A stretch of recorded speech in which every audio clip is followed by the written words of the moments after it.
Hello, we're here at the Northumbrian Water Innovation Festival 2026 and I'm absolutely delighted to be joined by Heidi Mottram, the CEO of Northumbrian Water Group, and we're just going to be having a quick chat looking back of some of the work we've done together. So Heidi, we first met in 2018. Gosh, yeah. Seems like a long time ago. We hadn't done anything in the water industry at that point, and you said, there's something here, but you need to focus on business outcomes. Looking back, what convinced you that video might actually just change the way work is done rather than just being a nice token innovation? So, I mean, the first thing I'd say is, you've almost been here for the power of 10, haven't you? Which is great indeed. That we're celebrating the festival being 10 years and our relationship is almost 10 years old as well. So, and we've been on an amazing journey. Because I think if I had thought now what we would end up using your products for, I wouldn't have gone anywhere near as far as I've gone, I don't think. But you asked me, I guess, what made me first think. So we were scratching at, it was about customer service really, and talking to customers. And of course, what was happening was customers wanted to show us something, and we didn't really have a way of doing that in a meaningful way. And so customers got frustrated. We got frustrated because we were often sending people to the job with the wrong things, the wrong tools, or with the wrong piece of information. So when we first had this idea in a kind of, I mean, you can to a degree do it with smartphones generally, but in a proper way where we captured data properly and had it in a kind of more corporate record. That there was something in this, and of course it started, and the customers loved it, and we loved it, and having great customer service is absolutely central to what we do, and that just was beginning to do this with that. So after that, it became, well, I wonder what else we could do, and that's really where it started. Well, thank you. And gosh, it does sound like a long time ago, and thank goodness that COVID is such a distant memory these days. Yes.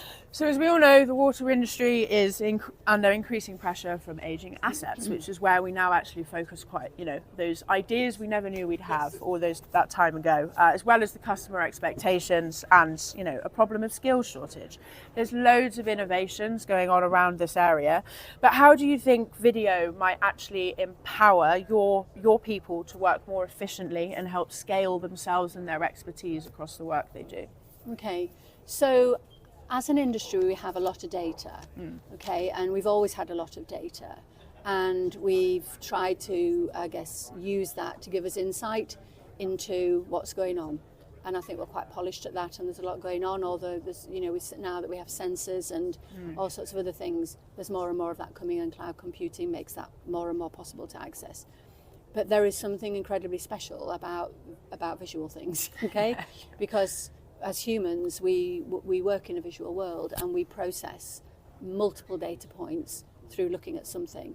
So I think that I've observed people thinking about an asset using X many years of how it performs, how often it breaks, those kinds of things, and they're important in this. It's a triangulation thing. But then when you see something, and you can see how it looks compared to what you thought it was going to look like, then sometimes the idea that you have formulated in your own mind about what a thing is suddenly isn't a thing. And of course you can also replicate that in different conditions, so how it might be happening when it's raining versus when it's dry or something like that. The richness that comes from visual input is can't be I don't think can't be replicated in any other way. No, and I mean, I think it's what makes us human, as you say, and something we're so conscious of with any of our investments or developments in AI is that we're just trying to surface the right bit of information for that human to make the right decision. Yes. And we can warn you and say, we think something looks wrong here, but it's always going to be the human and the expert that actually makes the decision, if that's right. Yes. And when you're looking at the massive amount of different assets you have, which is thousands and thousands, it must be so hard for the team to know where to spend their time and investment. And so, everything we can do to help in that is great. Now, 2 weeks ago, I had the absolute pleasure of being at the Water Industry Awards, and we get to see you win the Water Company of the Year in 2026. I know. We're delighted with that. Yeah, it was. And then we won an award. we did win a joint award together. I mean, there are a lot of awards that night, but we were very pleased to be awarded the Asset Management Initiative of the Year. Now, this started quite a while ago now as well, just 3 or 4 years, and it was our first use case with you when looking at assets. How important do you think it is to move away from just creating kind of tick box asset data and actually start creating intelligence that enables the teams to make better decisions? Well, I think what we've all learned, and we've learned it in a macro way as well as in a micro way, that it isn't in a way about the technology. It's about what are you trying to do. Yeah. And what we just talked about a second ago was how visual information is a incredibly useful and powerful part of a heck of a lot of things that we do, but it's not the only one. And in the world of assets in particular, triangulation, which I think I sort of mentioned earlier, to me is critical. We are gathering all sorts of different data points. If you purely look at an asset, recording it with some of your tools or whatever, you do get a lot of information, but it's not the only information that's relevant.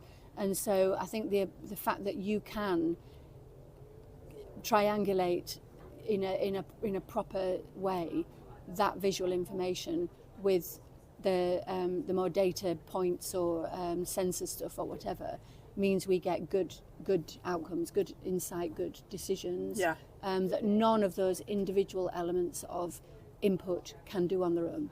So it's kind of what I said before, but that's in the world of assets now, where we are trying to, maybe we always were trying to invest in the most efficient way, the most enduring way, is so critically important for value for money for our customers, that we have to know that we're optimizing that to the absolute max. And if we think about how much activity is going to be around those assets over the next 5, 10, 15 years, the future amps as well. There are so many of your contractors and partners, and there's a massive ecosystem of activity around that. And I think we've been working hard with the capital teams to make sure that Vyn goes into everyone's hands. Because it's not even just your ops teams that will be touching the assets. You're going to have people surveying, planning, executing work. And we work so closely with your IT teams to make sure that the data doesn't just stay in Vyn, and we actually deliver that insight into your mapping tools as well, as you say, so that we can create that triangulation. So I think my final question, because I know you've got a very busy day ahead, if you could describe the power of Vyn to another CEO across any of the utility companies out there, what would you say its biggest opportunity is? What could it do for their business? Gosh, that's a really big question, isn't it?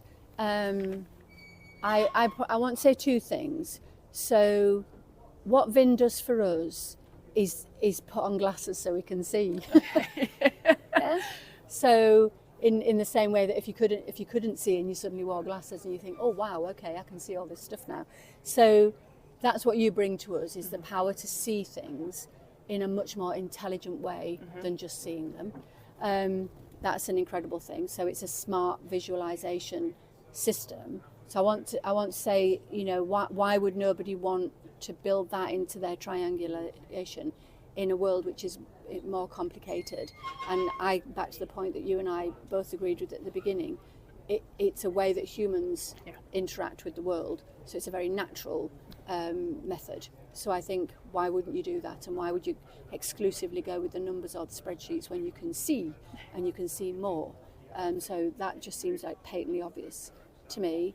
But then the second thing I'd probably want to say is, it's don't look for a solution that Vyn can help you with. Think about what it is that you're trying to do, and then be aware that Vyn could be a part of that.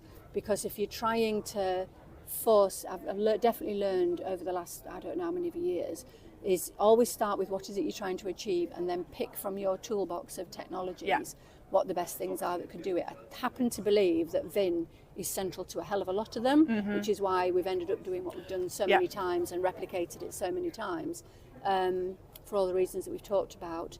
But it should never be, what can I use Vyn for? It's got to be, what am I trying to do, and would Vyn add some value in that? but I just tend to find that you're quite often one of the first things I pick up. So. That's because we're always here. We're running around all of the sprints. No, Yeah. thank you so much for the time, Heidi. Really appreciate it's that. a pleasure, and thanks for the partnership. It's been, you know, when I think of where we were Yeah. and that one idea and where it's gone now, and you know, I go out and visit with my teams in the field, and you know, and for them it's just like business as usual now. Yeah. They'll go, oh, it's just, you know, like vinning this thing or whatever, and it's like, and these are, you know, the lads and the lasses, and for them it's like a revelation. You know, for them often they were having to write lots of information down, and that's difficult for them. Yeah. But now they're just going around going, you see this is what it's doing, this is what it looks like, and it's like somebody's seeing that and going, oh right, okay, yeah, this is what, I mean, it's so obvious, really. Once you've been in it for 8 years. But you need a solution. You do. To help you with it. No, it's great to hear, because I know that, I mean, the company was founded before I joined, but the core goal that the company set out with was literally to make the frontline workers' lives safer and easier so that they could get home and spend more time with their families. So if you're seeing them find it easy, that's brilliant news for us. Oh, absolutely. So I think if that's what you're trying to do, you've done a good job. Okay, thank you. Thank Cheers. you.